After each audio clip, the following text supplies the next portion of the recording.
name is Christoph Sauerwein, and I'm one of the director of iCAAD, and it's a great privilege to be here tonight facilitating this very important panel. The virtue of early intervention, getting young people to the help they deserve. 1.5 billion human beings are young people. It's a lot. They need our help, and in this country we have a lot to say about all that. It's a very important subject. I just want to first of all introduce the fantastic 6 experts we have tonight. They came here because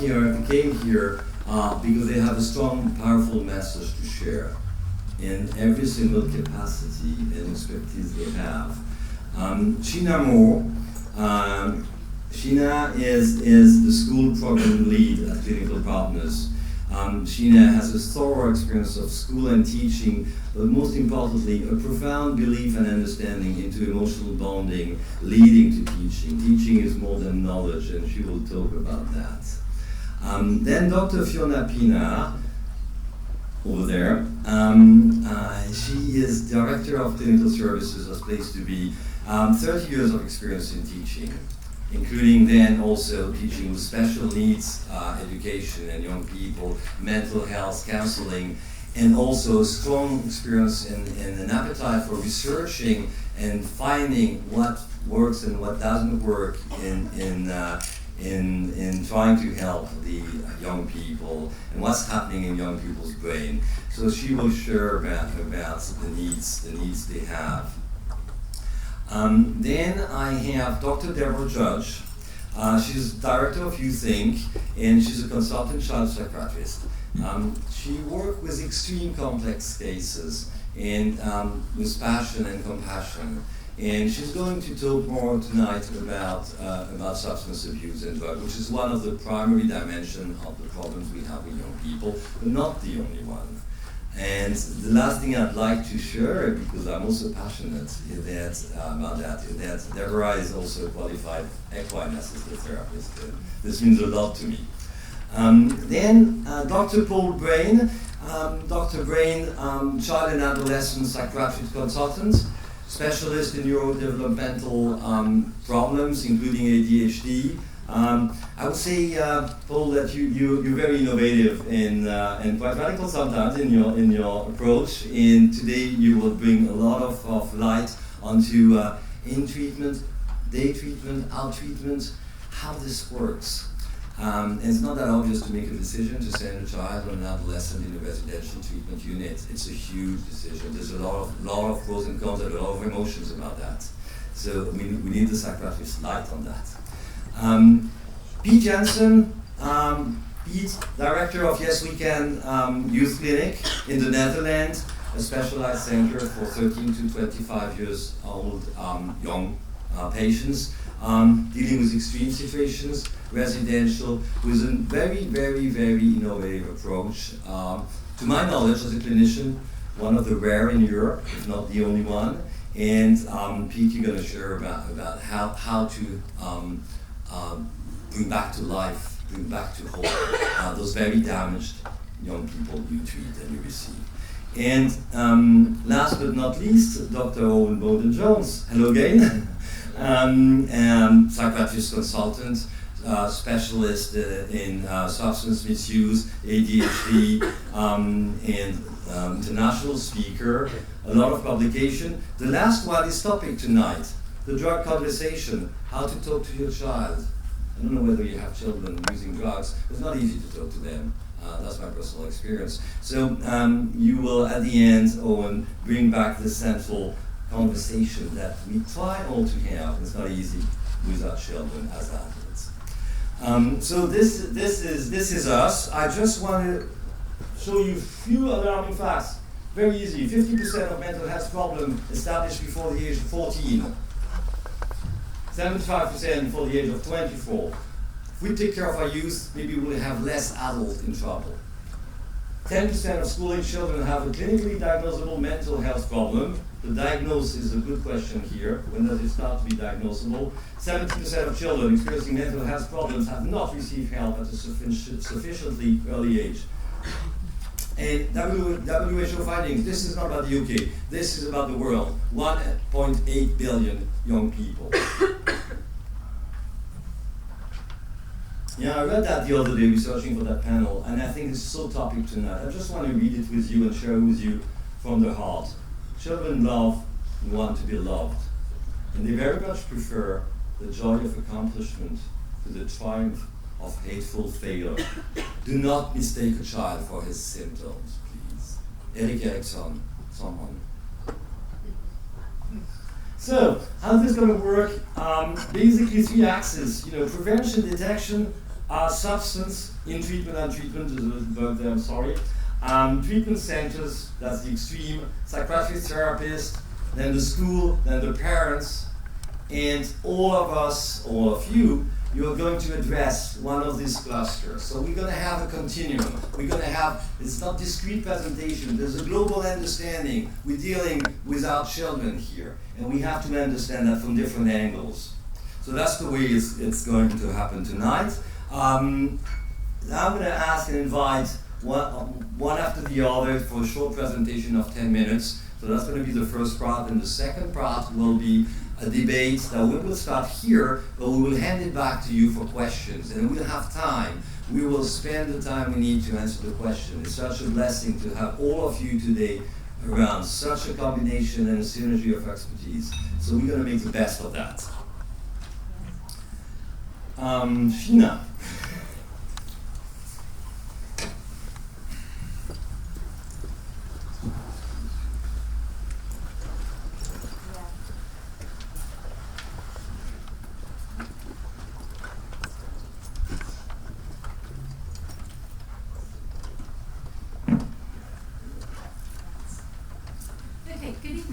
It's a very great pleasure to be here, and I hope everybody can hear me properly at the back. I'm going to tell you first of all a little bit of information about myself, but first a thought. I was reading the other day that Denmark is one of the happiest nations in the world. And why is that, I thought? And then I went on to find that it might be something to do with something called hygge. I've probably pronounced that wrong. There'll be lots of people in the room, I'm sure, who know how to pronounce that properly. Hygge. And I learned that it is an old Norwegian word for well-being, but that the Danes have adopted it as a culture, as an attitude throughout their nation, and it brings about a feeling of contentment, of connection, of family, and that's something that I want us to focus on this afternoon or this evening. First of all, I thought, well, it's not usually thought of as an important thing to tell you about what I think and what I feel. Maybe I should be telling you about what I do and what I achieve. And I brought up 4 boys, not an easy task, and a husband, also a challenge at times. But I've lived and worked in schools all my life. I've worked with young people, and that's always been a joy and a privilege to me. It's been challenging, of course, and it's been frustrating. But throughout that time, I found my brain has changed. I've grown, and I've grown in passion and determination. But this journey's taken me to the depths of despair. But through that despair, I've learned that my grief has actually taught me a lot about life. I've learned that through our emotions we can learn more about life than from anything else. One of my children died. He took his life through suicide because he couldn't cope with emotional pain. On average in the UK, 18 people die every day this way. We can change this. We need to. I started working for Clinical Partners a year ago and wanted to begin a journey of discussion and conversation in schools where my life work has been, because I wanted to make sure that young people get the best chance they can. We started with a school survey, and as you can see from the statistics on here, lots of schools said what they really want is further training. We all know that CAMS is finding life difficult, that there aren't enough resources, and they felt that we could make a difference by bringing some training to that flux. But, of course, this isn't the whole story. What more can schools do? And that's what I'm going to focus on tonight. Sorry, we've got some significant issues with transporting that onto this computer. I put this together on a map, so apologies. But the essence is there. The priorities is the first thing we need to get right in schools. We need to put mental health at the top. It has to be a top priority in schools, and it has to be publicised as such. Schools need to put it on their websites and publish it in their prospectuses. We need a whole school approach. We need schools to pull on the resources that they have in their school, their community, their staff, of course, their pupils, inevitably, and their parents and their governors. They need to work together. We need strong leadership. We need a senior management team that has on it the person who is going to drive this, the well-being lead, often coined well-being champion in the newspapers today. And that person who needs to have a passion and a motivation and above all the power and the opportunity to initiate change. Schools need to put emotional mental health on their school policies. When you read the policies which are available to us all on the net, we see that very few schools actually mention emotional mental health in their school policies. Why not? It needs to be linked to safeguarding. We need to keep these children safe when crises occur. And we need strategies within those policies for recognition, for early identification, and for action. Who is going to do what and when? And hopefully, emotional mental health will also soon be on the Ofsted inspection framework. Schools can also address their curriculum. We have found in this country that we have relied on a traditional Victorian educational system, and it served us very well for years. But it is time to flip the focus. We need to move away from measuring, from exams and testing and league tables, to meaning. What skills are our children going to need for the 21st century? We need mental health to be available for all. Mental health education should be part of every school's curriculum. Part of this PSHE framework, most schools are adopting some elements of PSHE. Why isn't it there for all? Statutory PSHE, we hope, is just around the corner. And it should be part of CPD. It should be a framework for targets for CPD for all staff. Pastoral staff will need more training, I would urge. Young people also need a toolbox. They need to be taught from an early age how and when to respond to their emotional responses. They need some resilience training, they need some mindfulness training. Lots of schools are considering these things. I would urge them to do so more frequently, more early, and more often. Schools also need the right support network. Young people have told me in many occasions that the first and most important thing for them when they are in a difficult place is they need a safe space to go to. Lots of young people struggle with a whole school day. It's very demanding. They need a safe space, and they need go-to people who they feel safe with, who can listen and who can support them without judgment, who can understand where they're coming from. A lot of children in schools will seek out these people, and they won't necessarily be the people that you have put in place in a school to deal with that. They will be who they feel comfortable with. We need a network of professionals, of course, inside and outside schools. We need staff who have the training that can support young people with their difficulties at whatever level they are, and outside of school, inevitably too, with GPs and through to CAMs, through to private services, through to local services, and charities who are doing lots and lots of good work. Children who are living in the ubiquitous 24/7 technological world also need some online resources.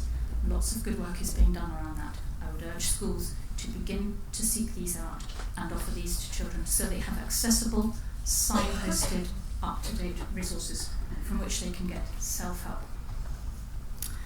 And lastly, we need connection. We all need connection. We've heard a lot about that today. Those of you who've been here during the course of today and yesterday, we've heard lots about that. And those of you whose specialism is in providing therapy will know all about connection. We all need it. Somehow schools have lost sight of that. It supports learning, and it's essential for effective support. A supportive ethos in a school can go a long way to help young people to thrive, providing time for children to reflect and to listen. Collaborative conversations are needed across the board, both in schools and extending out of schools. Schools need to connect with all the people offering support to their young people, because together we can change things. Thank you very much.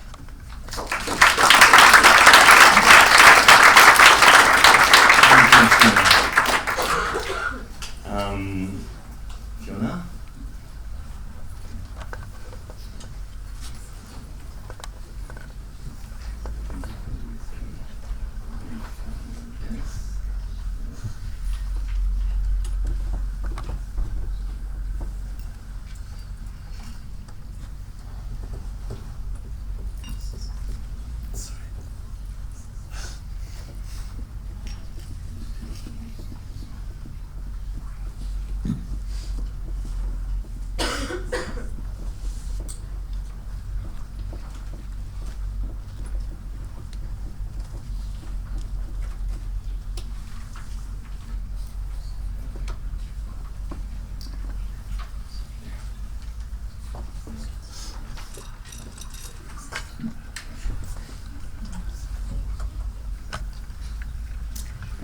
evening. It's really good to be here. This feels like an excellent panel to be talking about in my position in schools, following on Sheena, who's talking about some of the things we do.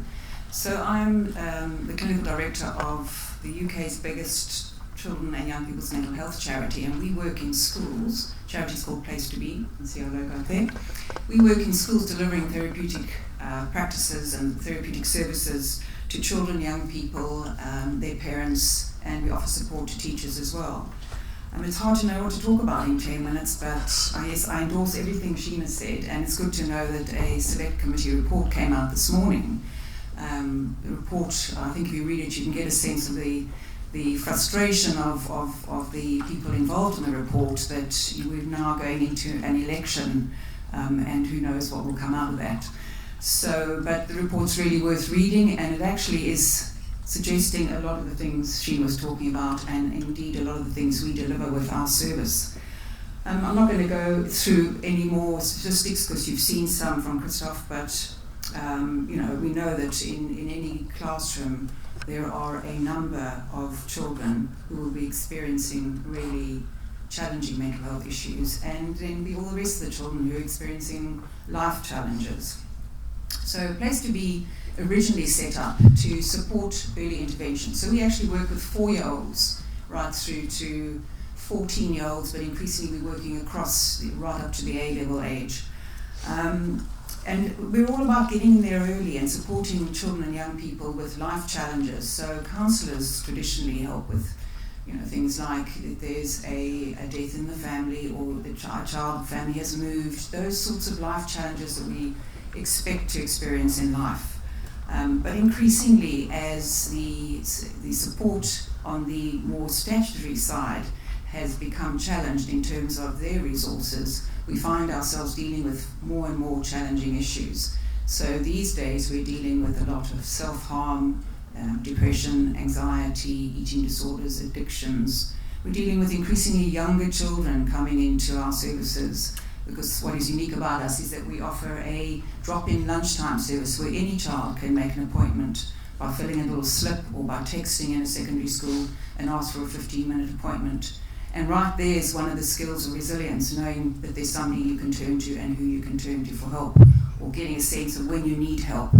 So our service is also very much about increasing children's skills to deal with life's challenges, and including things like tenacity or an internal locus of evaluation of when do I need to do something, what's going on for me in my body.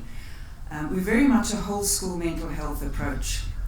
And Public Health England put out this illustration of what whole school mental health, Sheena mentioned it, it is increasingly used as the way we should approach mental health in schools. It's the ideal place to start to help children and young people get a sense of their mental health and to develop the skills underpinning resilience. It's not very clear there, but it basically breaks it down into, when we go into school, we know if we don't have the senior leadership and the governing body on board, then we're in for quite a struggle. Stigma is still one of the things we're dealing with in terms of mental health. Is it something that is about mental ill health, or is it something perhaps we've all got mental health? So if you get a head teacher who gets that he or she has mental health as well, and they might have bad hair days or get out the wrong side of the bed or whatever you want to call it, but we all have mental health. So if we've got the senior leadership on board, which is what is part of this model, and it comes from the top, and there are people talking about mental health at assemblies and in whole school, in the classrooms as well. So there's that whole school ethos of mental health. It's about including the parents in support and inviting them in to have conversations. So we deliver what we call a parent series, talking about children and young people's mental health, addiction, self-harm, the things that parents want to hear about. So it's worth having a look at this model, and it's easily accessible online. We did a survey with the National Association of Head Teachers recently in our Children's Mental Health Week in February, where it was no surprise that they talked about how challenging it was for teachers, and that many felt that the quick turnover of newly qualified and recently qualified teachers was often due to the mental health challenges they were trying to deal with amongst the children they were trying to educate. And while I agree it's important that we do actually upskill teachers, and again this is something that seems to be coming into initial teacher training and looking at training teachers who are out there already, They didn't go into teaching to become mental health professionals. They went in there to educate. What they need is to be able to recognize the signs if something's going wrong, if a child is internalizing or externalizing, or there's some sort of change. We also did a survey with children for our Children's Mental Health Week, really looking at what do they worry about. Not surprisingly, the top worries were associated with the families, given that their two main environments are family and school, followed by school. But you can see that 2 in 5 said that worries got in the way of their schoolwork. So we got really interesting and insightful information from the National Association of Head Teachers and from the children. So again, this is just a slide showing what we do in schools. We support the children and young people, not only in one-to-one work, but in that drop-in service. We do group work, whole class work. Importantly, we support teachers. So Sheena spoke about having a mental health professional in the school. So somebody that a teacher who sees that there's something wrong or is struggling with the behavior of a child can turn to somebody and say, I don't know how to handle this, or what might be going on, or who should I refer this young person to. So we do support teachers in that way. We work with CAMS, Child and Adolescent Mental Health Services. We try and form close relationships there. We do some of the evaluation, some of the routine outcome measures so that we can refer them more easily into the service. Safeguarding is obviously a very important part of our work. And so on. I unfortunately haven't got the time to go through it all, but again, our map here is online. One thing I did want to mention is that we do a program called Impact Plus, which acronym stands for Moving Parents and Children Together. We do this with Action on Addiction, funded by the Royal Foundation and Comic Relief, and we deliver it in schools. So we get together families where at least one parent or caregiver has an addiction challenge. And it's everybody comes into this program, the children, and the parents and the caregivers. It's a very expensive program to run, but really, really successful. And I think, I don't know if you can see what this child has written, but I think what is often the point of where there's change is the realization by the parents that the impact on their children. So it's a program that actually brings the children in, and it's having a lot of success. We are, of course, dealing with addictions, increasingly younger in schools as well. We have a lot of children presenting with worrying about their gaming, and then drugs, alcohol, eating disorders. It's very concerning. I just wanted to say something about the stigma. We're one of the charities that are part of the Heads Together campaign. If you live in the UK, it would have been hard to miss this in the past few months. The Young Royals, who I think have done an enormous amount to address the stigma associated with mental health and normalising the ability to have conversations. And I find what is really good about having the Duchess is that she's so interested in children, and she's so interested in children's mental health and sees the importance of that earlier intervention. And I think that the more people we have out there talking about it, and the more people we have talking about the importance of being aware of your mental health and knowing what resilience is and the coping skills underpinning it, then perhaps we can make a difference at that early stage. We're constantly talking about funding at this very stage where child and adolescent mental health is on the agenda for a lot of people and the government.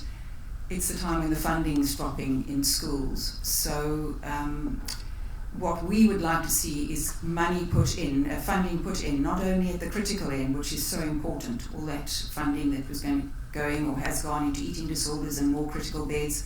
We need to do it at this early intervention stage so that at some point we can meet in the middle. Otherwise, if we keep on putting it in at the critical end, there's going to be people running into each other at that end. So we're all for early intervention so we can support the other services. Thank you.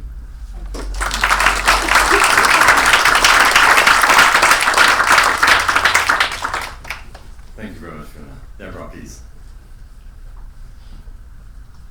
Thank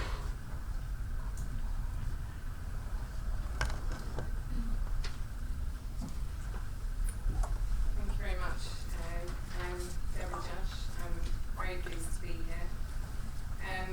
It's a very different audience for me today. Thank you. I spent many years 25 years working in the NHS, so I'm a consultant child and adolescent psychiatrist.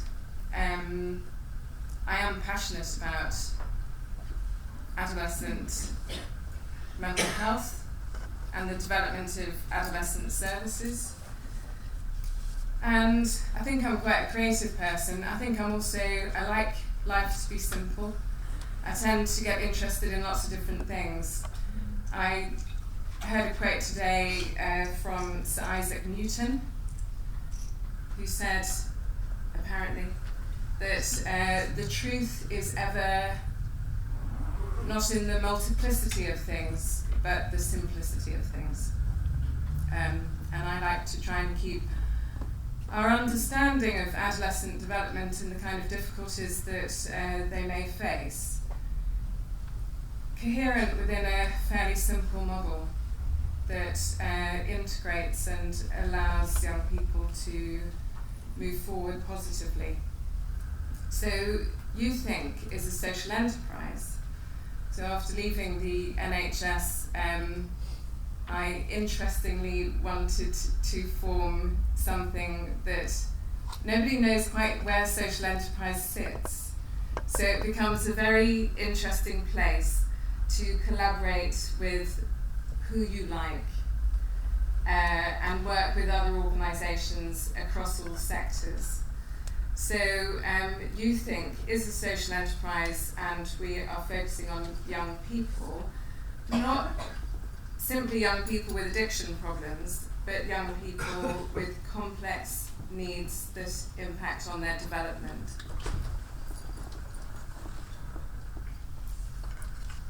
So one of the places where I've been working and connected over the years is the Royal College of Psychiatrists. And we were doing work through from around sort of 2006 as a small group of child and adolescent psychiatrists specialists in addictions work with young people. And we brought out a document in 2012, which I think is really good. I don't think it's probably widely known, but it's simple, it's straightforward, it's an overview of the combination of interventions, a systemic approach that's required to provide good treatment for young people when they have addiction problems. So it cuts across definitions of disorders, and it cuts across that split that often happens for young people between substance use behaviours and mental health, that often acts as a huge barrier for young people accessing services. So it's a holistic model.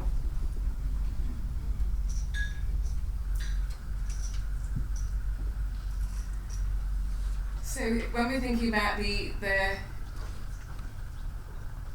multiplicity of things, as Isaac Newton defined that, here we have the brain. This is the brain scan that is highlighting the neurons, brain's connections. If we're thinking about adolescent development, we need to understand how our brains develop from infancy. The brain is a social organ. It develops through social interaction. And that's where what we've heard so far about early intervention starting in schools and with preschoolers, that's so true. Brain development starts in infancy. The basic components of that are the first attachment relationships that form. That's what stimulates our brain development.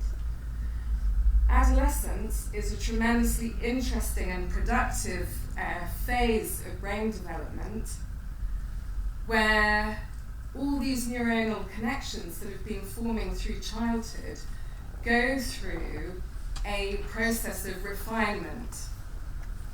It's called pruning, and you also have new connections made. So there's a process where the brain connections between different areas of the brain that determine our behaviour and our emotional responses and how that relates to our relationships and our productivity.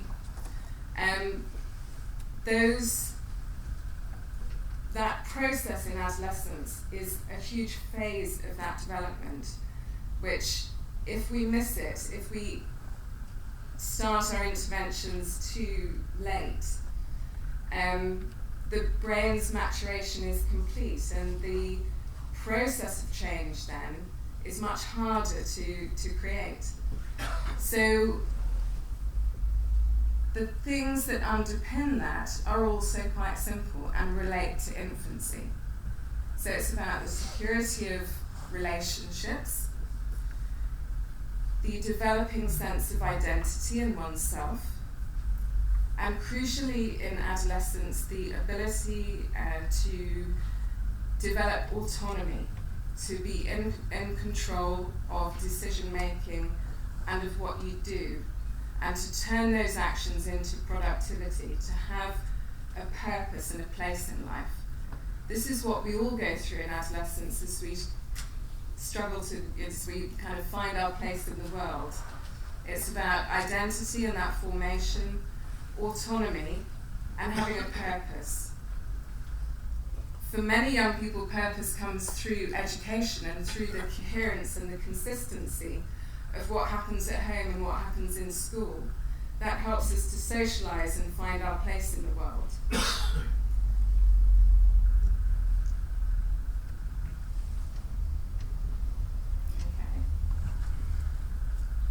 So we have a beautiful plant. Anyone know what that plant is? I'm sure you must do. Yeah, tobacco. It's the tobacco plant. Okay, a beautiful plant that has caused huge problems in the world. Okay. The interesting thing for young people is that this is most commonly the entry drug into substance use. It has a powerful chemical impact on the brain, and if that starts at age 8, 9, 10, which in my experience of the young people who develop problems in adolescence, that's where their substance use has started. That's happening during and right at the beginning of this phase of brain development. So you have powerful chemicals introduced into the brain at an early age. I'm not going to go through a sort of whole sort of pictorial show of drugs, but here's cannabis and here's spice. So spice is a synthetic form of cannabis. With those three substances, we know that in the background, in the development of the range of substances, the human species has never-ending curiosity to find the bespoke drug to solve some sort of emotional distress or problem. That's why we seek these substances, to solve something. So I very much don't focus on what the particular substance is, but the entry into the use of any substance.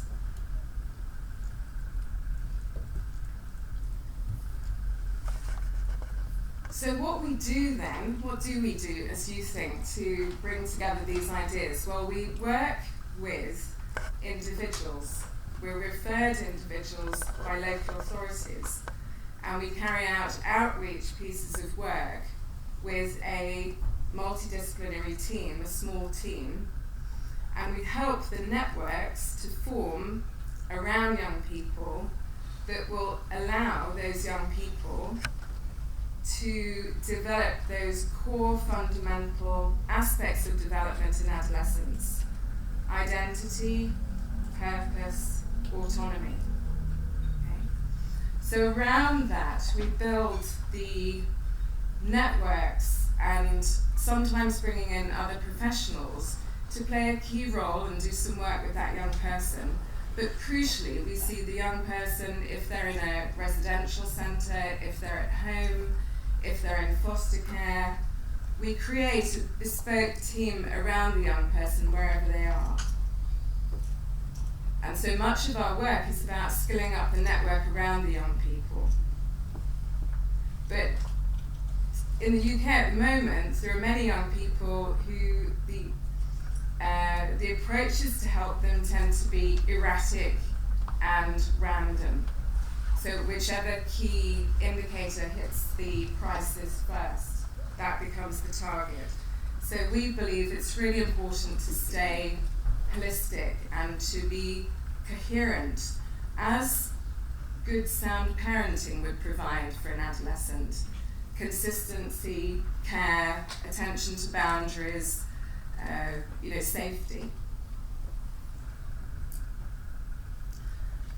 So in doing this work with young people, I am an equine assisted therapist, and we do, with our social enterprise, put funding into a local community project where we are developing work not only for young people, but also we're in talks with other charities like Combat Stress to look at where equine-based interventions might help military veterans with substance use problems.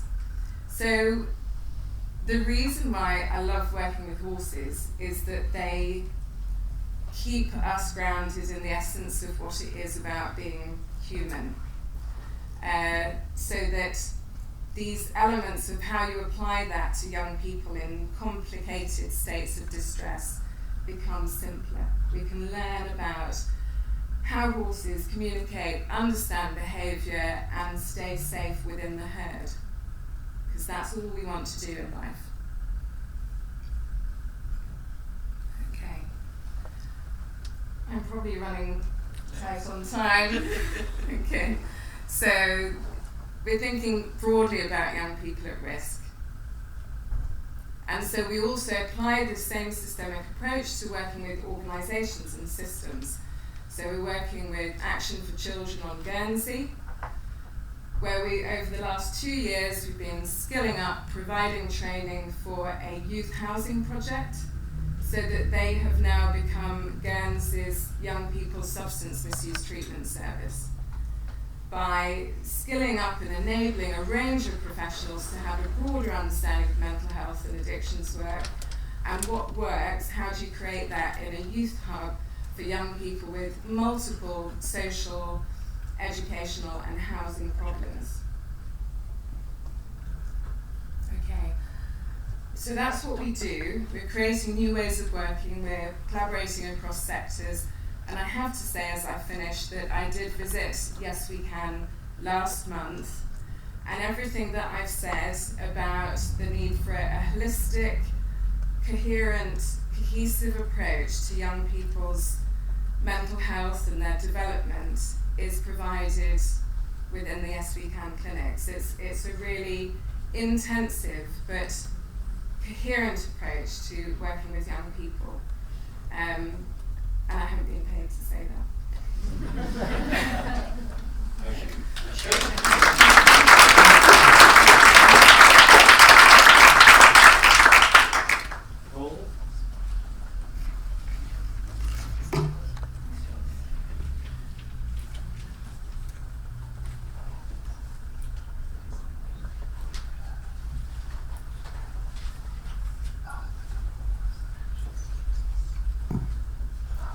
Thank you. So, thank you for being invited. Much appreciated. Thank you for attending. So I wanted to speak about this example of an outreach program that was developed in the private sector and just tell the story. I've been practicing as a psychiatrist for 2 decades now, and I have practiced both as an inpatient and outpatient consultant in different periods of my career. I've practiced in different countries and also had experience of the discipline in other European countries as I dedicated my thesis to comparing the practice in different European countries. So this panel has been gathered to discuss the virtue of early intervention in the treatment of young people. The focus of my address is the articulation between 2 platforms of treatment, inpatient and outpatient care. I made note of Christoph's friendly comment on my radicality. I do not wish my presentation to be provocative, but simply thought-provoking. Often mental health care can feel a little binary in the treatment services that can be offered. A young person in an escalating crisis can transition from outpatient support to inpatient care in a manner that can sometimes feel unsatisfactory, as if there were no intermediate provision that can bridge between the two services. That's my drawing, and there's a copyright. I think it is generally accepted that adolescent psychiatry presents a higher frequency of crises. This is due to a higher degree of acting out in teenagers, but also their inclination to defiance and opposition for many of them. Emotional factors will also play, as impulse control and emotional regulation are both challenged at this phase of life. Adolescents can display with very risky behaviors because they are fully grown physically with intellectual and physical capacities to carry through destructive urges. Emotionally, they have not yet reached a stage of individuation or autonomy, or a full acceptance of the limitations of this world. They do not respond well to frustrations, to say the least. These clinical considerations are relevant to their treatment.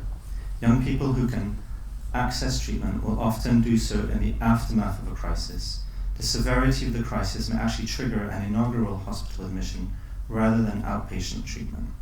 Adolescents will also routinely refuse treatment because of their emotional maturity, and clinicians need to operate within a framework where parents are still the decision makers, even if it is the young person who is the focus of treatment.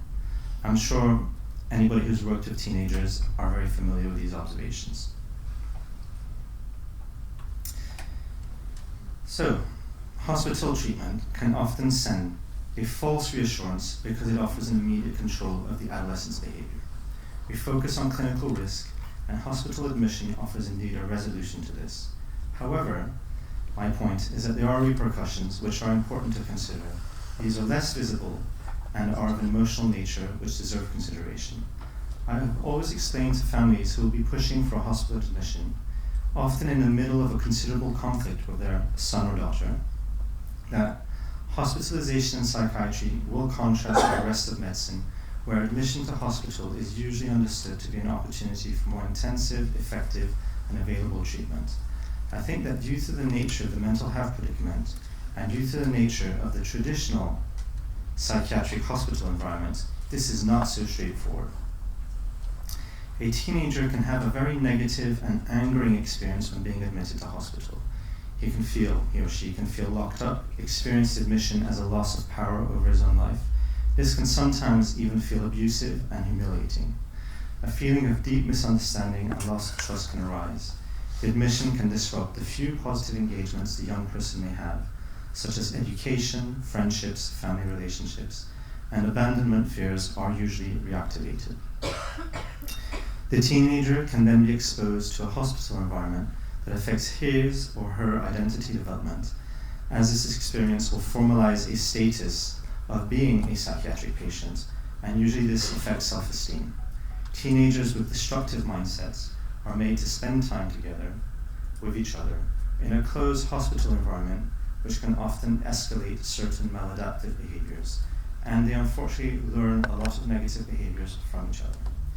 Many teenagers that I have treated and who have been in hospital will sometimes recall their admission as a period of careless, risky behavior, emotional regression, a period of negative peer interactions. Often they will not keep contact with these past peer relationships, recognizing that they were in a destructive mindset at the time. Advantages. So from an opposite perspective, however, all of the points that have just been raised can be considered the other way around.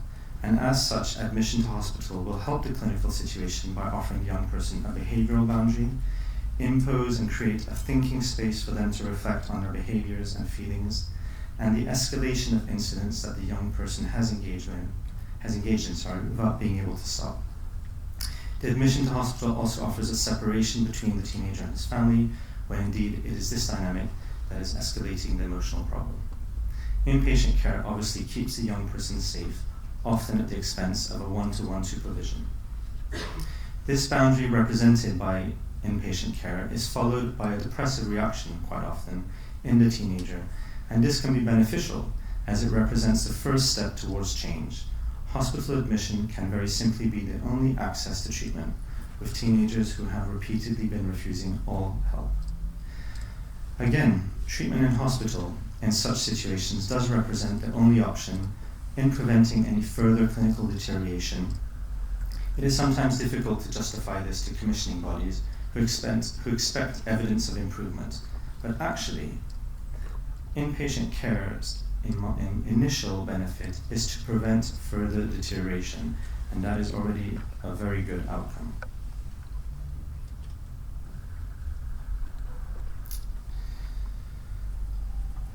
More specific, so there is therefore no straightforward conclusion, in my opinion, that hospital admission is the preferable therapeutic answer to many severe adolescent mental health predicaments.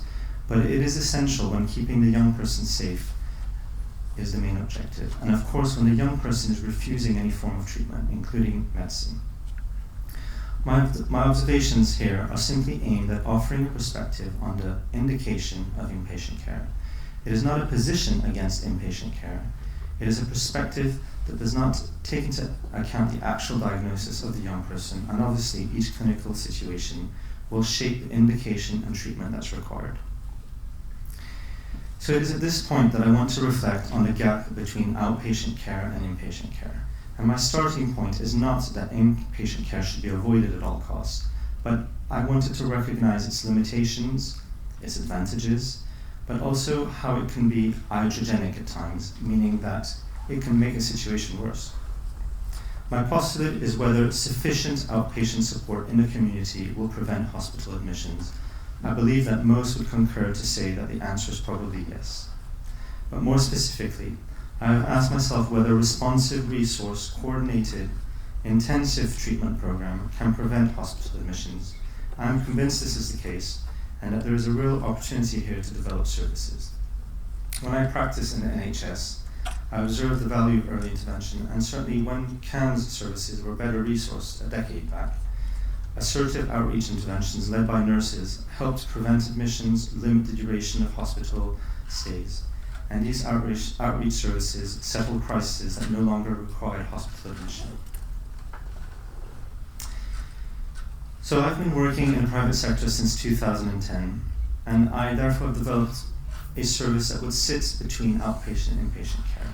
It is named the Bearer Project Young Persons Treatment. This resource we needed to develop this resource within the restrictions of private care, where families need to self-fund or with limited support from insurance companies who unfortunately presented so many restrictions to any treatment for mental health disorders that many families prefer to seek treatment without their involvement. I developed a provision named the Bearer Project Young Persons Treatment, which offers a multidisciplinary provision structured around dialectical behavior therapy, family counseling, and creative activities with a professional photographer. A number of other resources are drawn in according to needs, including psychology or drama therapy. The aim is to offer a level of therapeutic support comparable to hospital treatment without needing to be in hospital. The therapeutic package would assist the existing referring psychiatrist, although often the young person is referred to myself for treatment. Much of the support is coordinated between home-based interventions and meetings on our premises. When families have accessed the support, the results have been very encouraging according to an audit that we have carried out. We've treated some young people who have been repeatedly admitted to hospital for severe suicidal behaviors, presenting with borderline personality features, and who during each hospital admission did not really engage with the treatment offered, and therefore did not last very long in the community between admissions. Other families have reported benefiting from the young person remaining at home, and parents have felt empowered and part of the solution. So the audit concluded that 88% of young people who completed the program, the DBT program more specifically, of about 12 to 16 weeks, during the 16-month audit period, met the targets of an improved mood, returning to school full-time, significant reduction in risk behaviors, improvement in family dynamics, and improvement in peer relationships. Of the young people who started the program, 33% dropped out, either because they were too unwell to be contained in the community or simply could not meet the cost of the treatment. I do not believe the Bear Project Young Persons Treatment is the only provision of this sort. It is an experience I wish to share with you, and I have certainly seen the benefit and an alternative to inpatient care. The principal limitation is naturally cost, and many families could simply not meet the cost of the treatment on a self-funding basis, full stop. Sometimes they have indeed reverted to conventional hospital admission, which was obviously covered by insurance. So I simply wanted to offer here a clinical perspective and tell the story of a successful project developed in the private sector that offers an innovative resource of mental health treatment for young people, sitting between outpatient and inpatient care. I have, however, here referred to inpatient care, hospital treatment in its traditional structure, and I know that one of the next presenters will be presenting an innovative residential program, which I think is another form of innovative progress. Thank you very much.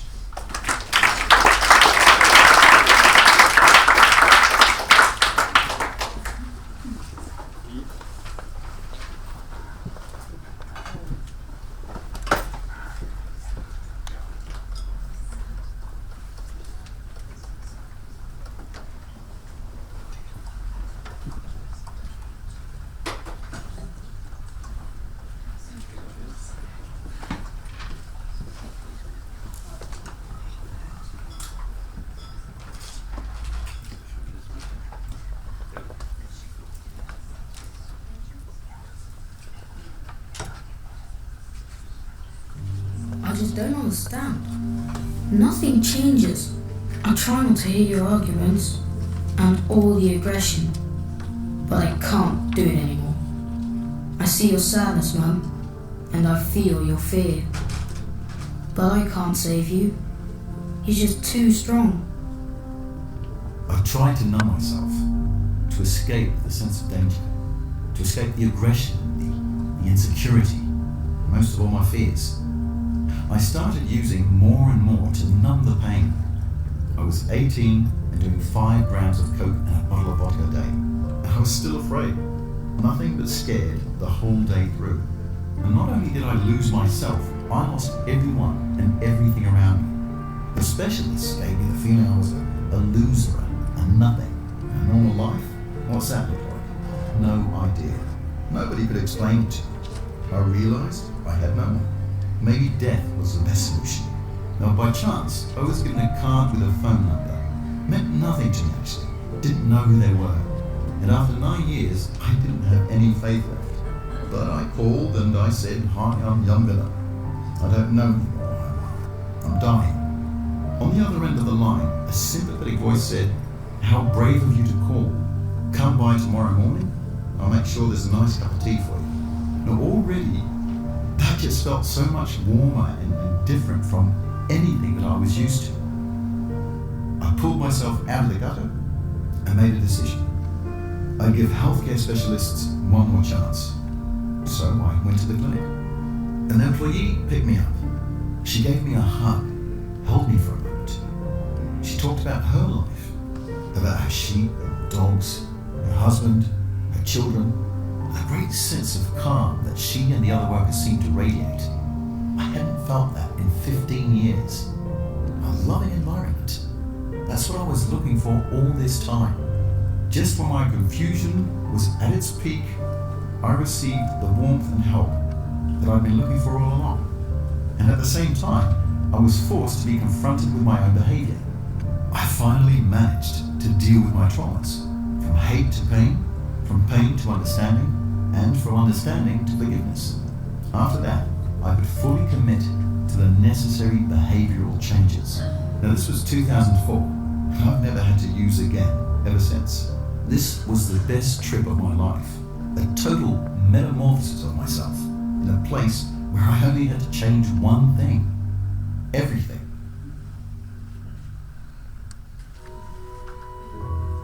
I learned that if you want to hold on to everything you have, you also have to be able to give it away, each and every day. That's why I established the Yes We Can clinics. Can we be there for you? Yes, we can.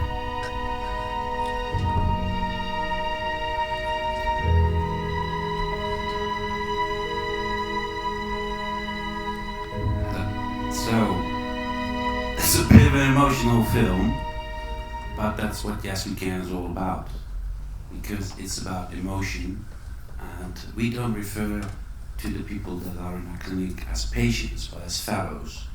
And that's an important aspect of Yes We Can, because we stand next to the children. And we can only do that if we create a safe place for them. Because the children that come to us and young people that come to us have been in and out of treatment sometimes, seen psychiatrists, seen psychologists, seen many different clinics sometimes. And what they tell us is that they didn't feel understood or they didn't feel safe. And there are even some treatment centers out there in the world where there's abuse inside the clinic, where people can use inside the clinic, or where you can just manipulate or cheat and just go around the corner and get your fix. So safety is a very important thing, and that's why we show this film, because Jan Willem has been in and out treatment centers, experienced it, until he went to Castle Craig. They've been here as well. And what he received there was a lot of warmth and love and unconditional acceptance of who he was. He was not treated as an animal or as an addict. And that opened him up for therapy. And that's exactly what we do at Yes We Can. When children come in, we can't say, okay, you have a problem, we're going to label you and we're going to give you treatment. No. The important thing about young people is to give them a reason to change, and that's something I would like to talk about.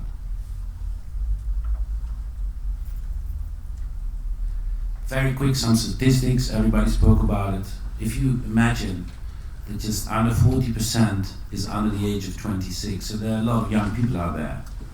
1 in 5 suffers from mental health issues, and 10% need special services. Christoph, you just mentioned also the health problems start before the age of 15. One thing that triggers me a lot is that every 40 seconds a young person commits suicide. Those are real hard statistics. Actually, if you count all those unsuccessful attempts, and if they were to be successful, it would be every 4 seconds somebody dying. So in Holland, we've been going around for about 6 years, and apparently we're doing something right. We get about 1,500 inquiries a year. We do 1,000 intakes a year, and the intake is a very important part of what we do. So when parents call us, most of the time they're very desperate, we have an intake that takes 4 hours. The first thing we do is a counselor, one of the counselors actually here with us, is to speak to the child from his or her own experience. So the child is usually not receptive to treatment, not receptive to be admitted to a clinic. So what we need to do is to connect with the parents, but also with the kid. And then we have a therapist come in and assess, and then we have a psychiatric report. One of the effective things is that apparently we are 5 times more effective than any other kind of treatment in the Netherlands, but I think it's unfair comparison because we're the only treatment center that has kids 10 weeks in the residential program. Another thing that is important is we have about 100 staff taking care of 100 kids, so 1 in 1. And that is because when you're young, if you leave them alone for 5 minutes, they tear down the whole place, and it's World War III. So you have to look after them 24/7 and give them a lot of care. That's also one of the reasons why we have a caseload of 1 in 4. So we have 100 kids, and we have 25 to 30 therapists that only take care of 4 children. And they're full-time employed. So that means we have about 175 staff for 120 fellows. Another thing that's important, we get parents coming to us and they say, my kid's broken, can you fix it? And then we say, sorry, no we can't, but if you come into a program, we might do something. So that means all parents and caretakers follow a mandatory family program. We engage them in the process. They get family counseling. Another thing, we're Dutch, In the Netherlands, the Dutch programs are funded by the insurance companies and by the local councils. And the reason is because they know we save money in the end. That is also what early intervention is about. There's a study we've done, and we save the Dutch government about 10 million euros a year because we do early intervention.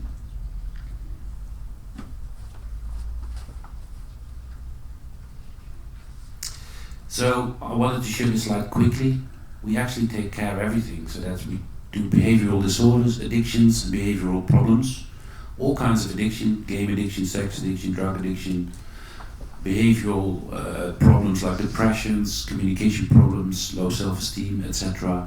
And we mix them all together. So from the age of 13 to 25, boys and girls, it doesn't matter whether you have an addiction or a behavioral problem, they're all mixed in various groups and they all have one-on-one therapy. The reason why we mix this all, and that's why it's mental health care and addiction, is because the underlying problem for most of these kids is that they've been hurt at some point. Something happened to them along the way. And one resorted to drugs, the other one resorted to gaming to isolate him or herself. The other one started to cut him or herself. But the underlying problem is they didn't feel any love or they didn't feel any attachment, and they feel the old one out, and it catapulted into disaster. So in Holland it was always separated, addictions and mental health, and we combined that. This is a picture of our estate. On the left hand side, that's the clinic for the Dutch kids, and on the right hand side there's a little castle, and that's for the English kids, for English speaking kids.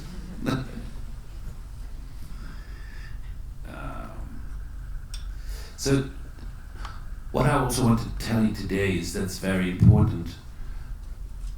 Jan Willem Poot, you just saw him in the film. When therapists or psychiatrists are hired, the first thing he says to them is, forget everything you learned, forget about it. The first thing you do is connect. You have to connect with the child. And that's why we don't have a notebook when we do therapy. We just talk to the child, and afterwards we make the notes and we put them in the system. Another important aspect is you have to give them a reason to change. If you don't give them a reason to change, why would they change? Why would they believe you because you're telling them you can help them? They should find out themselves, and it's not easy to give them a reason to change, but that you can only do that if you connect them. So,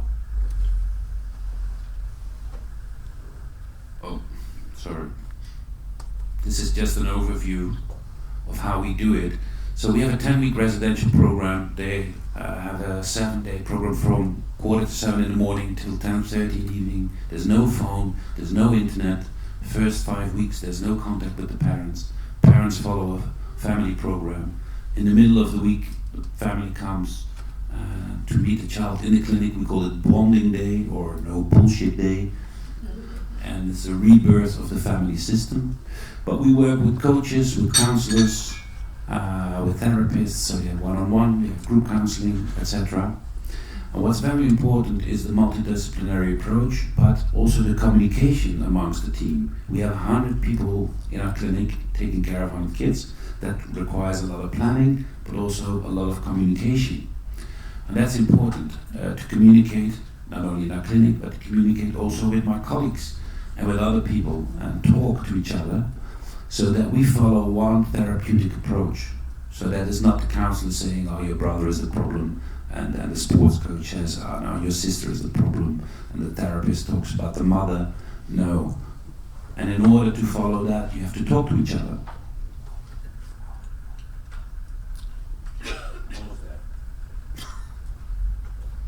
So, a few of the things that I think are the strengths of Yes We Can, but also I think a lot of people can take away because it's free. You know, you don't need to go to school, but unconditional acceptance of the person in front of you. You know, it's a human being, and often people feel labeled, or if a therapist is there, they think, you know, oh, he's superior to me, but to give somebody the feeling that you unconditionally accept them. You can do that by providing warmth, love, and safety. And that way you open up children to connect. Another thing is they know how to lie and cheat and manipulate. They've been doing that for a long time. They know how that's their protective thing. So you have to confront them at the right time also, but at the right time. So if you start confronting kids from the moment they walk into your therapy room, it's not going to work because they're going to see you as the enemy. You can only confront them when the time is right. Cooperation, yeah, and the last bit is work with soul, body and mind, and that's why we also have a lot of supporting activities. To go through a process, you also need to have fun. I mean, you cannot go through therapy all the time and not have fun, which is a difficult thing. I mean, we got them all day long, so we can play with them, and I know not everybody has that opportunity. But if you put your soul and your body and your mind in it, and then I don't know if you saw the first slide, openness, respect, all that stuff. If you ask that of a young person, you have to give it yourself as well. So you cannot ask a young person to be open or honest if you are not yourself, which is very difficult to be open and honest.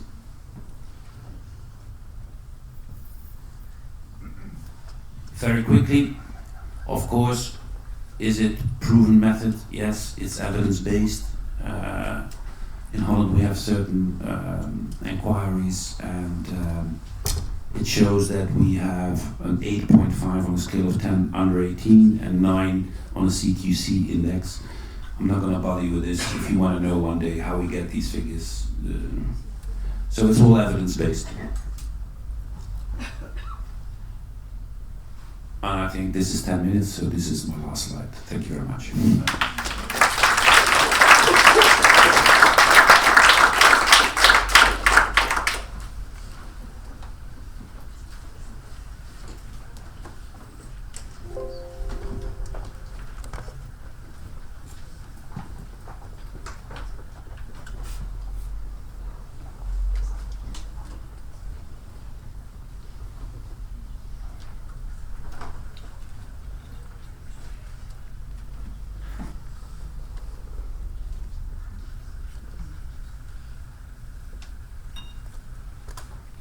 I'm the last one.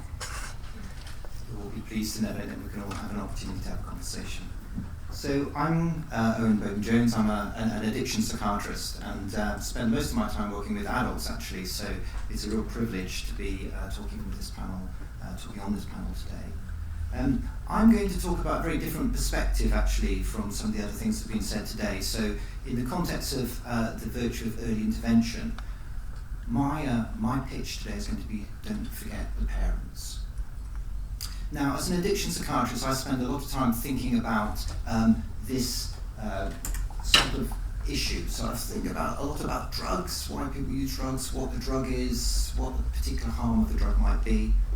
Then I started to think about the individual, why is that individual using the drug? Then beyond that, the context. And then beyond that is often the family system. And that's often, as a psychiatrist, one of the things that gets left till last, or often not addressed at all. Now, how did I come to think so much about parents? I have an absolute passion for the involvement of parents. Now, many of my patients are young adults, and I endeavour to get the parents in the room with those patients. And what I noticed was over the years, the parents asked very similar questions. So there's a set of questions that parents come up with, and it's the same questions again and again and again. So they ask things like, can I stop my child from using drugs? Should I talk to them about drugs? And if so, when should I do that? Will it make them want to use drugs more if I talk to them about drugs? How do I drug test them? Should I drug test them? How can I talk to them about drugs when I don't really know anything about them? These are the sort of questions that came up again and again. And it sort of dawned on me that parents are a really underused resource when we think about treatment, but also, as I'll mention a little bit later on, about prevention as well. Now, it's around this time that the Royal College of Psychiatrists approached me and said, we'd like you to write a book for us. We'd like you to write a book for parents that would also be helpful for staff. And that was really my brief. And so I started to think, well, okay, if I'm going to write a book for parents, what should be in it? Parents are all very different, their children are all very different, the problems they're having are all very different. So what should be the core things that should go in something that's written specifically for parents? So the first thing I thought, well, I should include some good quality, accessible information about the drugs themselves. Lots of new drugs around, lots of people don't know about legal highs, selling on the internet, all of that sort of thing. So include something about that. Include something about the harms that some of these drugs cause. And also talk a little bit about what Deborah was talking about, which is the acute vulnerability of the adolescent brain from a neurodevelopmental point of view. Frontal lobes, how those take a while to connect, and the impulsivity that characterises adolescence. I also thought, well, I better answer some of these questions that keep coming up, so let me make sure there's a section in this book that answers the questions. And I'll illustrate those with clinical examples. So I thought the best way to sort of understand a problem and sort of think about a problem is actually to have a clinical case, so describe a situation someone else has been in. But the more I thought about it, I thought, well, this is not just about parents who have got a child who's struggling with substances. Maybe there's an opportunity here to think a bit about prevention as well, and to perhaps think about what parents should be saying to their children before they have problems, perhaps even in a way that might prevent those problems from occurring. So I decided to describe how to have a drug conversation with a child, and that in the end actually became the title of the book. So why encourage parents to talk to their children about drugs? Well, a few reasons really. I mean, we've talked about the context of children growing up, how that context influences behaviour. Parents' views matter. They spend more time with parents than anybody else. And so that context, that value and view of parents is important. Communication, as we've all said, is absolutely critical. But information influences choice. And there's a huge amount of misinformation out there about drugs. So could an early or earlier conversation about drugs with a child be preventative? And that's a question I hope we'll have time to discuss.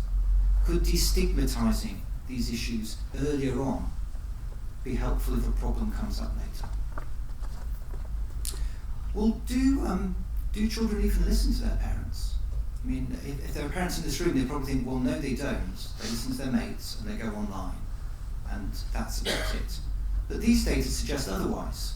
So these are where 15 to 24-year-olds go to get their information about drugs. Internet's number 1, a friend's number 2, interestingly a health professional is number 3, and there are parents or relatives at number 4, 25%.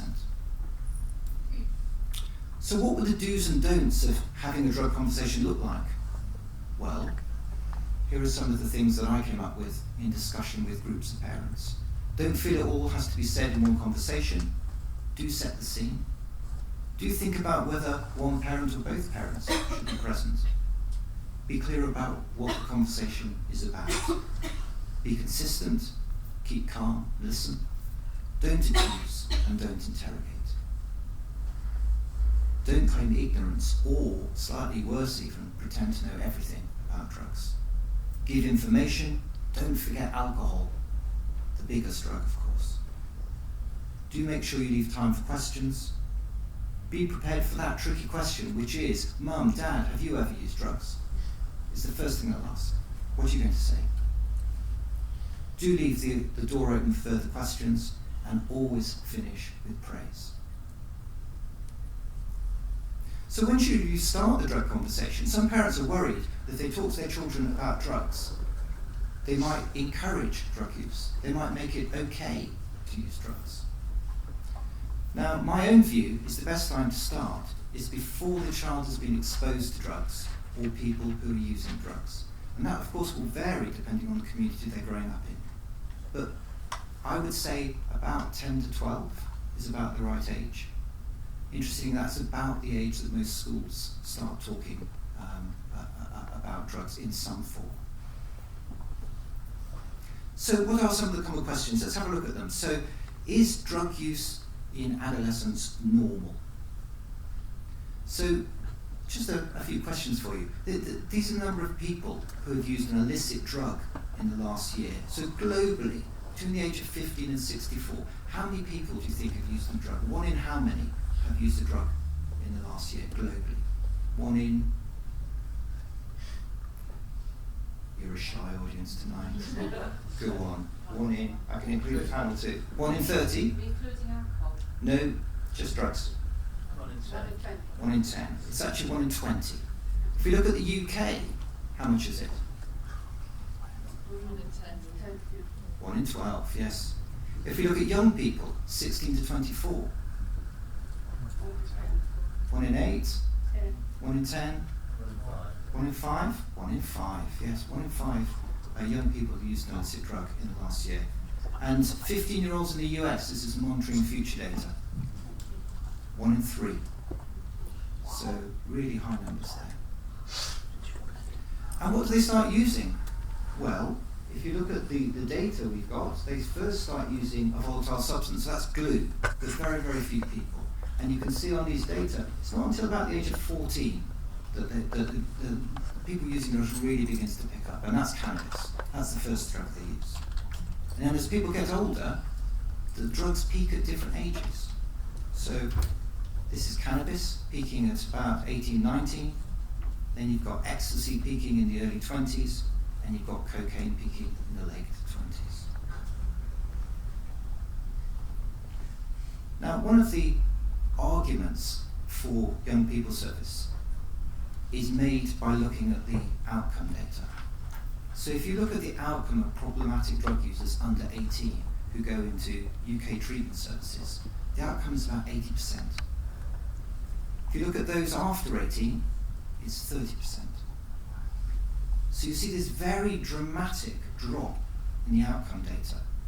Now partly that's because people are moving on from cannabis to drugs like crack, heroin. So partly it's due to the drugs, but partly it's also due to the fact that, as Deborah was saying, if you get people early, as their brain's developing, there's an opportunity there to influence development. Another question I get asked all the time, how can I tell if my child is using drugs? They're a moody teenager. Does that, they've got a Bob Marley poster on their wall. Surely that means I'm in trouble. So I put in the book some suggestions about what the difference between the signs of puberty and the signs of drug use might be. And actually it's really interesting when you do this, because actually many of them are the same. Really challenging for parents who are not quite sure what to do. When should I take my child to see a specialist? When can I deal with it myself or with the school? Or when do I actually need to seek help? So these are some of the things that I think would be absolutely essential to seek professional help. So injecting drug use of a Class A drug, the child asks for help. They say, please, I need to see someone.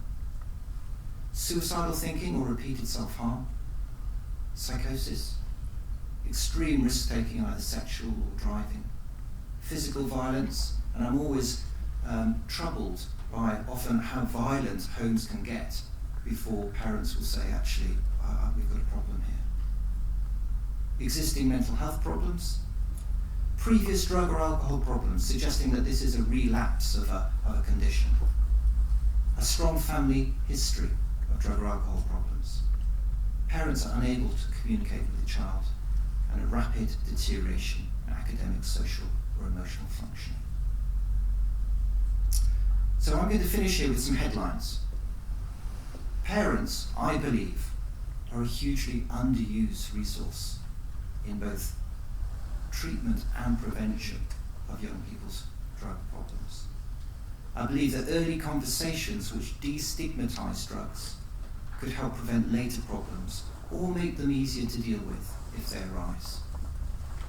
If drugs are a problem, most parents are desperate to get help, but struggle to know how to do so. So prevention and early intervention in adolescence is preferable to tackling entrenched drug-related problems in mature adults. Thank you very much.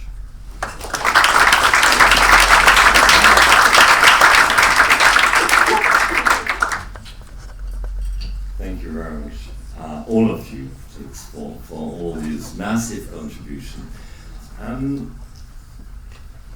We're just 22 minutes ahead, or late, I don't know. So what I'm going to do is try to challenge a few things that have been shared, or ask for clarification, and then we'll get into the question. I think that's the best way to handle all that.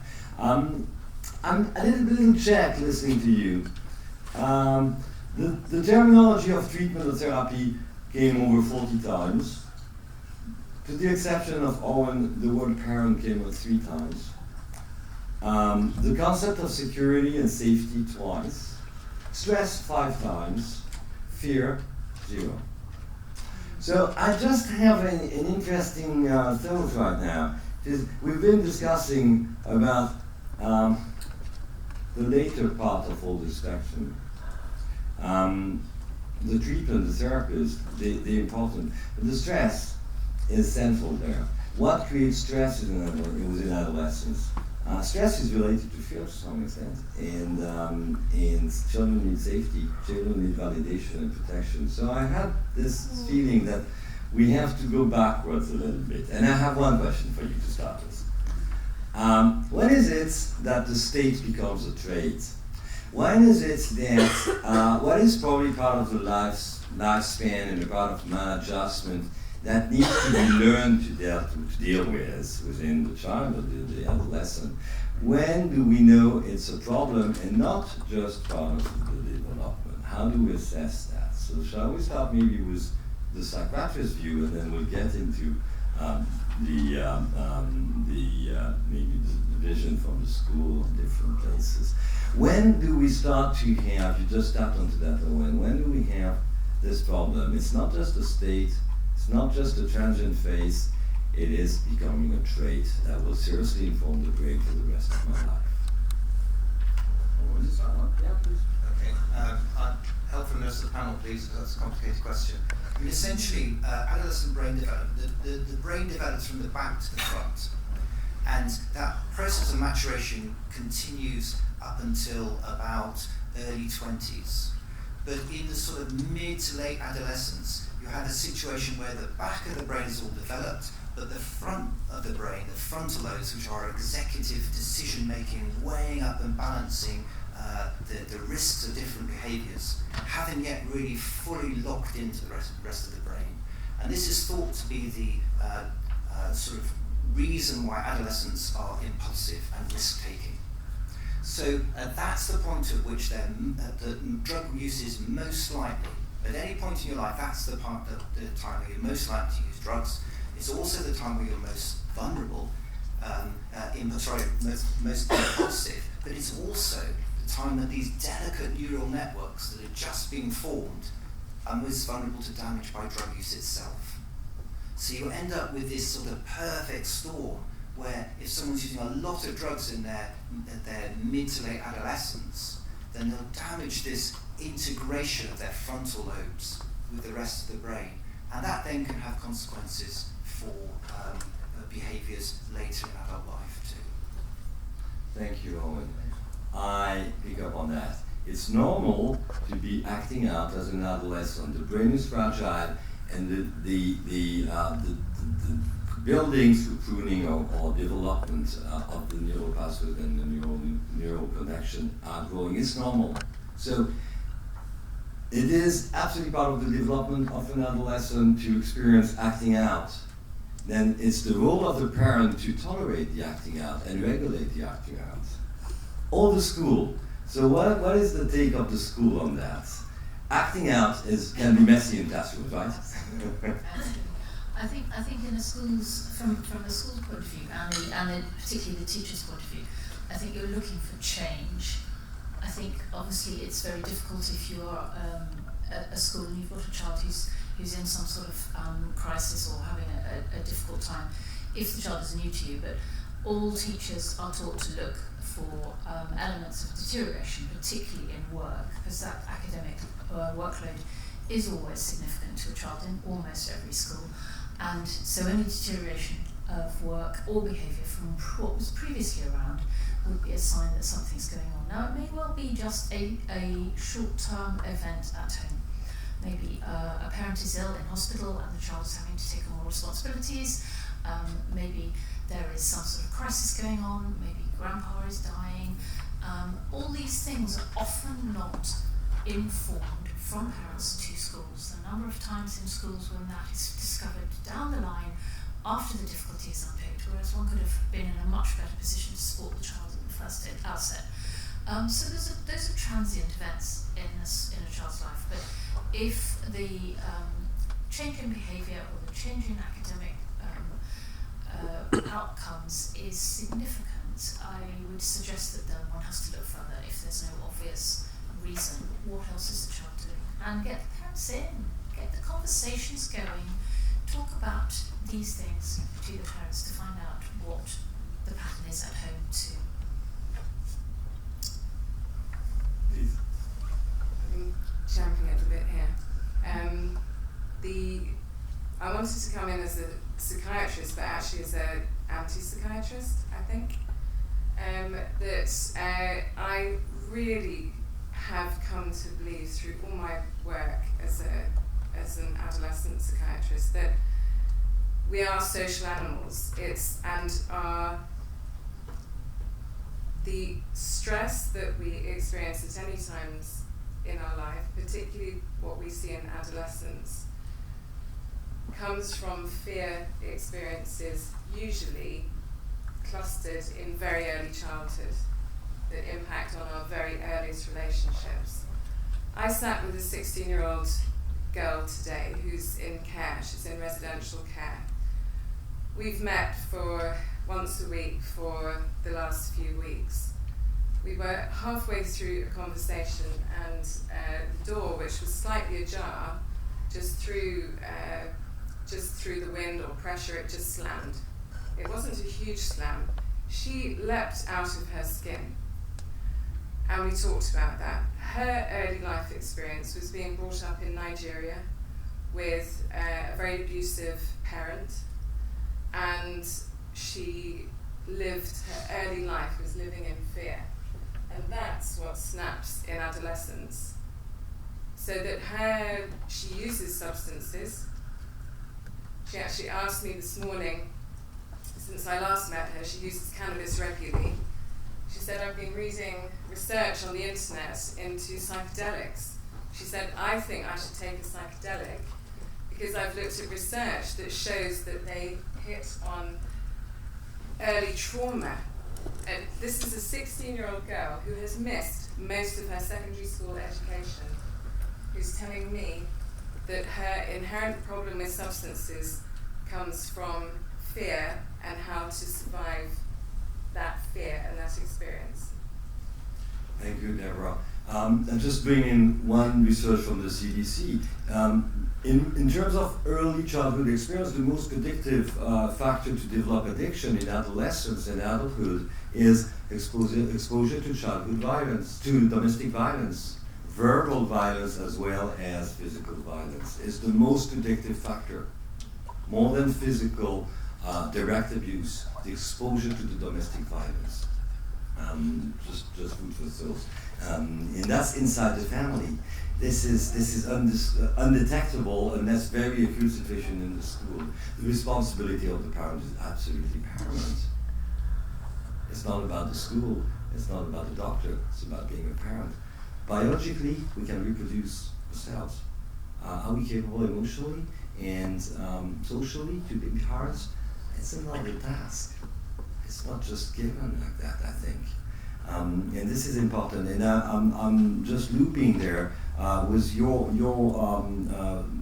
explanation and description about inpatient and outpatient, Paul.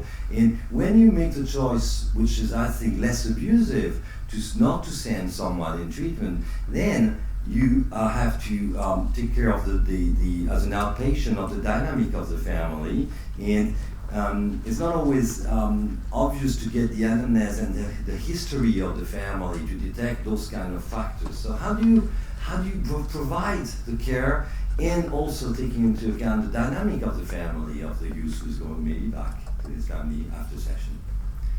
Okay, so maybe worth just reminding just a few sort of points around emotional development of the teenager. And obviously, it is a very specific phase from an emotional development point of view, because the teenager, this was mentioned by Deborah in her presentation and in further presentations, that the teenager seeks sort of autonomy, seeks identity, seeks emotional independence. And I think this is very much at the center of the dilemmas whenever we talk about teenagers, whether it's when do we pathologize behavior, when do we assume it's simply an adolescent crisis, nothing to be worried about. Because constantly the teenager is trying to break rules, is trying to assert himself. So, for example, I was just making a few notes when we were talking about acting out. A teenager who does not act out is a much more worrying situation than a teenager who acts out, because it means that that teenager does not have the confidence to try things out, does not have the confidence to test, does not have the confidence to be something else than what he or she is. And it's actually, well, it's much easier to parent, but actually a much more worrying situation. And I think probably in a lot of adult emotional predicaments, we look back and sometimes teenagers were sometimes worryingly uneventful, and I think that's so. I think the teenager trying to break rules, trying to be himself, trying to challenge parental representations, wishes, is actually the healthy way forward. And I think that applies to every area. The statistics in relation to drug use, I would almost, obviously don't say this out loud too often, but I would almost say a teenager in London trying out drugs is pretty much the norm. Obviously, we don't say it's okay when they raise that, but the issue is less about them trying the drugs out than actually them pursuing it or finding too much comfort, relief or balance in the use of it. And often it has to do with undiagnosed ADHD and possibly other aspects. But I think the idea that the teenager is constantly a juggle between giving him or her the power and giving guidance boundaries, which is in a way letting the parents take position, is the juggle. And I think we're probably in the right place when we are juggling. I think when we are giving the teenager all the control is probably quite risky, and obviously when the parents need to always be in control, and I would place inpatient care in certain circumstances being sort of an extension of that, I think it's also not necessarily resolving the situation. Complicated question. Thank you, Paul. Yes, please. I just wanted to say perhaps something different about parenting. In the work we do, many children are living in homes where there is very poor parenting. It's not surprising that a lot of the transformation plans in the clinical commissioning groups, which is how the funding is being distributed now, is a focus on parenting. And certainly in our organisation, we're looking at training our school project managers in supporting parents in basic parenting skills. So there are a lot of children living in homes. A big part of our work is safeguarding. Sometimes when I go through even our low threshold referrals, and they've gone up so quickly, I don't know if we're more aware or what the situation is, but many children are living in homes where the parenting is extremely poor. And I'm not talking only about areas where there's social deprivation. We work in independent schools as well. So while it would be very good to think that you can call the parents in and enable support, that is not always possible. Thank you. Speaking of working with the parents, Piet, because you integrated associating the parents in the treatment model you have, how much do parents change? Because there's always this thing, fix my son, my daughter, so everything's going to be all right, get the son back, everything is fine. We know that this doesn't work. How much do you perceive the parents are changing out of what you are delivering in terms of help to the child? Because all this is a mutual change at the end of the day. Parents have to change, children have to change. And so what's your observation on that? Do a parent have a capacity to change his vision of parenting? Well, in modern society, you have a different definition of what a parent is. because often they're very blended families. So I think 70% of the people that come to us come from divorced parents and either have blended families. So sometimes it's only the mother that engages in the therapy, sometimes it's only the father. Sometimes it's 4 of them, so the wife comes with the new husband and the other way around. So it all depends. Then we have people with addiction background, we have people with criminal background. All of a sudden they don't show up anymore because they're back in prison, or they got back to the bottle. So we cannot influence their family patterns in that much. The only thing we can do is when people do engage, of course, they learn about enabling. They know, okay, I have been giving my kid all this money, and actually what I was doing is enabling the kid to get even sicker. We don't do family counseling in that sense because there's also a lot of trouble between the parents. So we're not a relation therapy. We are there to help them raise the kids in a better way. I think that one of the statistics I didn't show that 93% of the parents, so that's quite a lot, are very satisfied with the program. Whether or not they resort to drinking or other stuff they were doing before that, we don't know. But so the therapy did help them according to the questionnaire, but it's very difficult to measure that in real life. Thank you, Piet. I'm mindful of time, so we still have 20 minutes. So I think I'm going to invite you to start to challenge and question 6 panelists. Jules, do you have the mic? Okay. Please come in and ask questions or share back. Thank you. Hi. My name is Priscilla Short. I'm a family therapist and a relationship therapist, so I'm really interested in the role of parents and families. I've got 2 questions.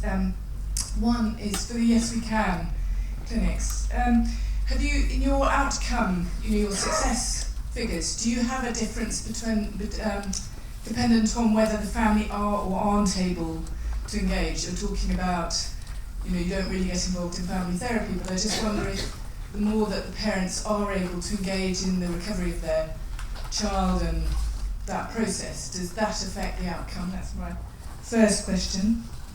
And actually, that'll be all, just answer that. I'll just ask them. Sorry, that was the first question. That was to me. Okay. Yeah. We don't have the real statistics to show that there's a difference in treatment result if parents disengage, but as I said, it's mandatory for the parents to be in the program. So that's the first thing. So if they don't commit to the program, we don't take the child. But in the meantime, when parents at a certain point disengage, they don't show up anymore. It doesn't happen often. I mean, let's say 80 to 85% just follows the program. But it sometimes happens. And of course, as I said, we have bonding day. That's when they reconnect. And sometimes it happens that the child is waiting for the father to come. And that was always one of the problems, the connection with the father. And the father doesn't show up. It does happen, obviously, and it does have an impact. But then we have another 5 weeks to prepare this kid. Look, you gotta go on. This is not something you're gonna get back. But there's not real statistics that show any difference. The only thing we do know is it does happen, and then we try to make the best of it. Can I comment very quickly on that as well? Yeah. In that, when I visited Yes We Can, we met 3 young people who told their stories about the experience. They were about to leave the following week, so they had been in the programme. All 3, and this was a very genuine, about an hour and a half that we spent with the young people. As they told their stories, all 3 of them talked about the impact of the bonding day in very different ways. And I think that's the essence, for me, of any good adolescent programme. It kind of doesn't matter so much what the statistics say, but the meaning for that young person about the quality of that particular experience that changed something for them to lead towards what would happen in the next part of the programme. I was really struck by that. So that was the young people's experience, that this was different on this bonding day, that it had a different kind of impact to other sorts of family interventions or treatment that they'd experienced in the past. And it is that it's a very direct, powerful connection that is established with the issues for that relationship. And I think that's what is a very powerful quality of the programme.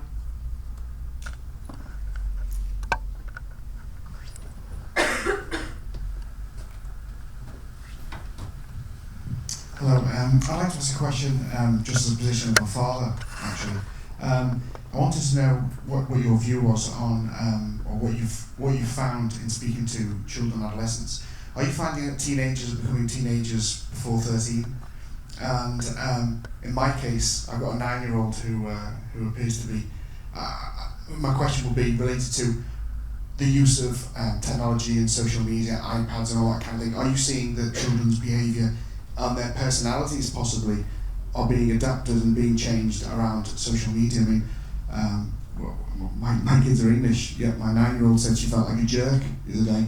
So, I mean, obviously we know that's American language, but are we finding, is sometimes maybe, sorry, there's probably about 10 questions in one here, but their behaviour, children's behaviour, maybe a bit of aggression or the behaviour in general, do you feel it's being affected by the use of the internet and having iPads and things like that?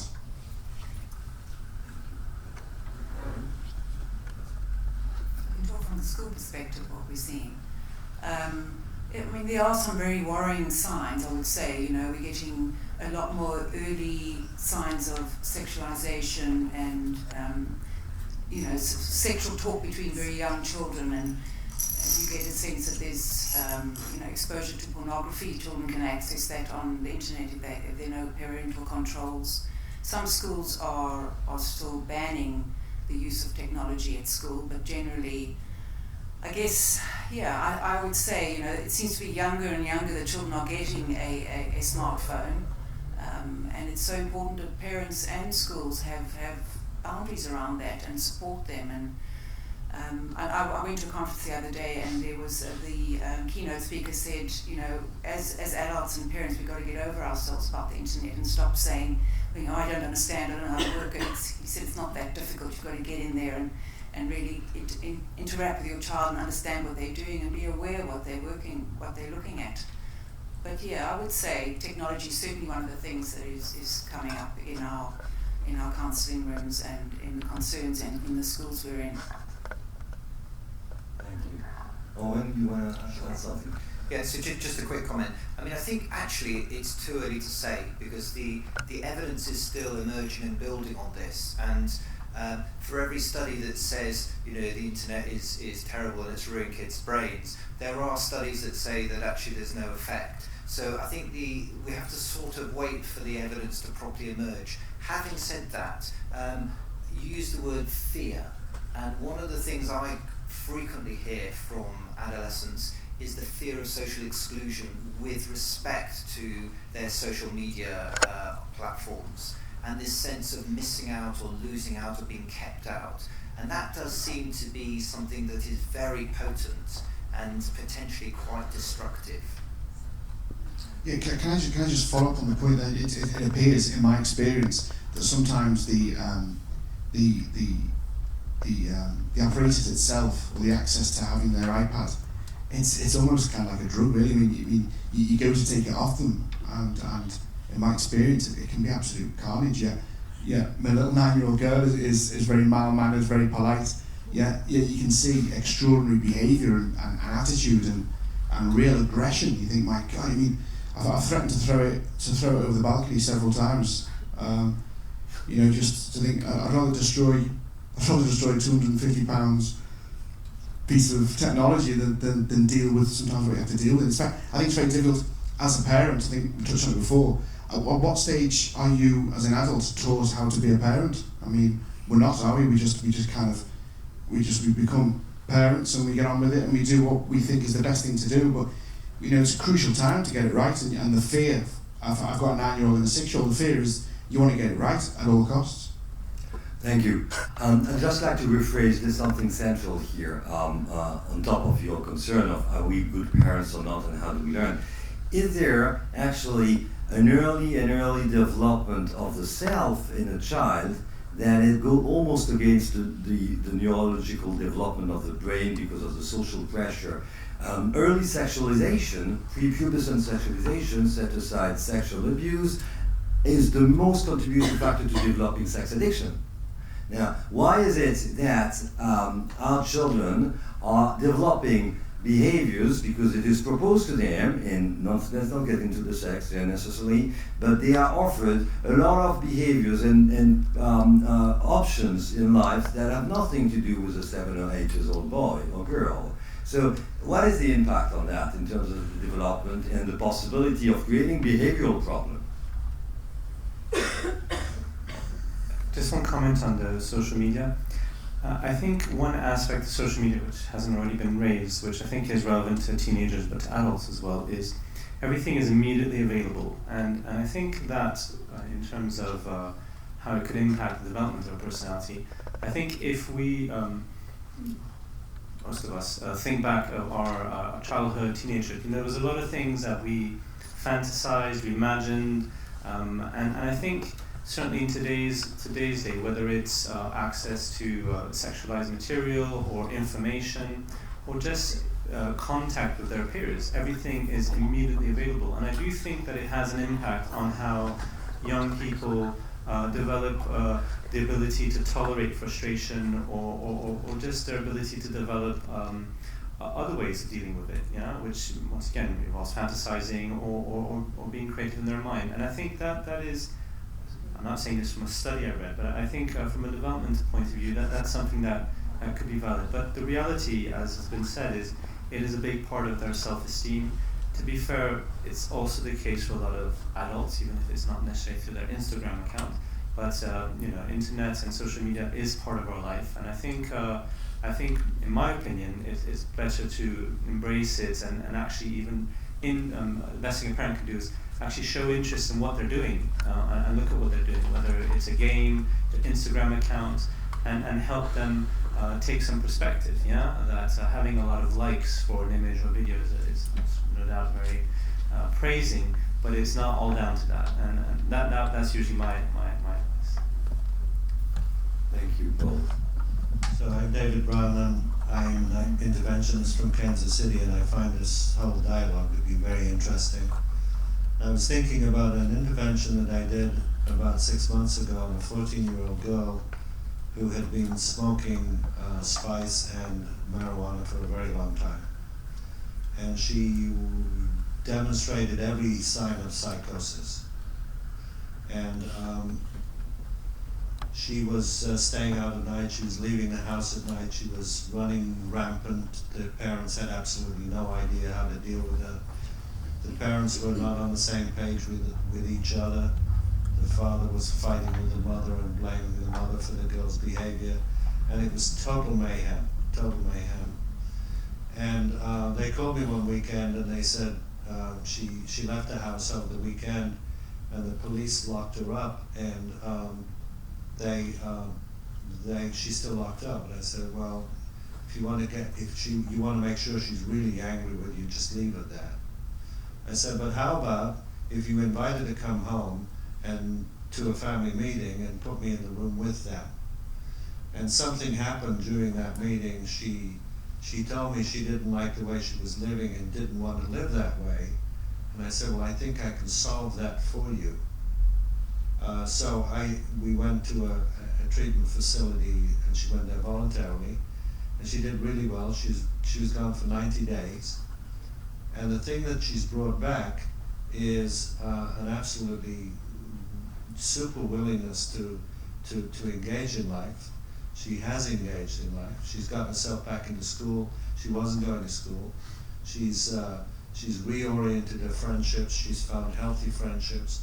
The people that had turned their back on her because she was kind of acting out, they are now friends with her again. And as a as a regulation to the parents, we told the parents that we would work with this little girl basically very actively if they committed to do family work and they're committed to do their own therapy, and we have seen a wonderful mending in that family. So I think that what you were talking about is acting with dignity towards these kids and just giving them a voice is so important. So that was an observation. Thank you. Thank you very much.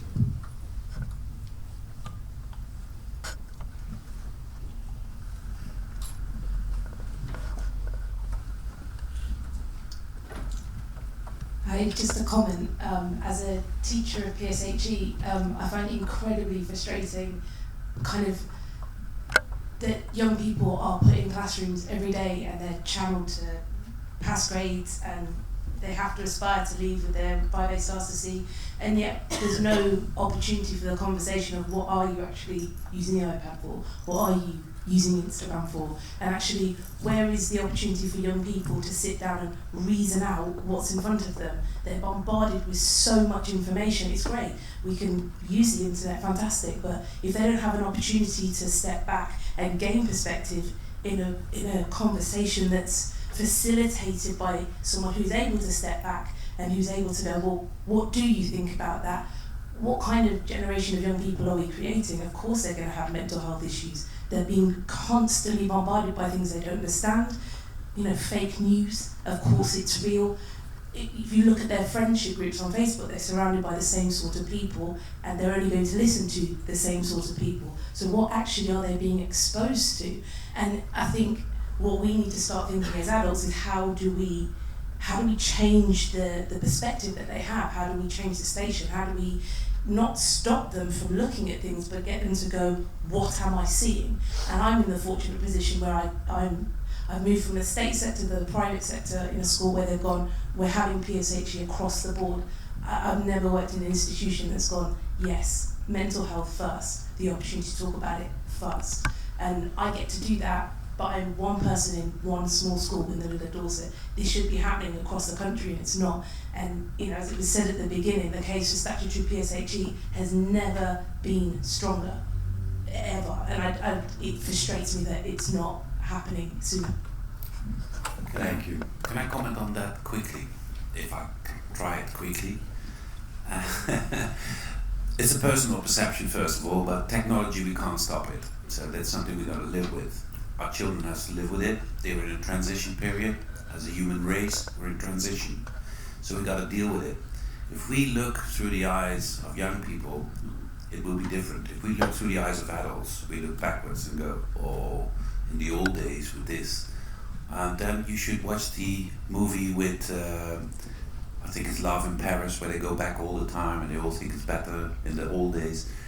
These are the new days, we've got to deal with this reality. Another thing I would like to remark, in our clinic there are no phones, there's no internet, there's nothing. There's only people. And these kids, the first they arrive, oh, my iPhone, and I eat Facebook, la la la. And then that's the next day. And the third day, they don't even know it existed anymore because it's gone, they're in a different environment. So it's not as much the internet or the phones or the stuff, it's the environment you are creating.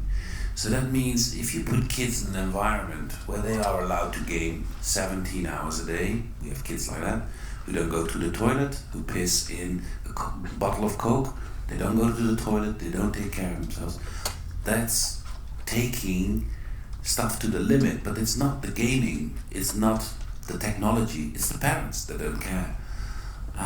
So we shouldn't blame technology, and in the schools and also at home, when you have the right kind of vigilance and you take care of these kids, then you see that the technology is not the problem, it's the response they get from the outside world. That was my answer.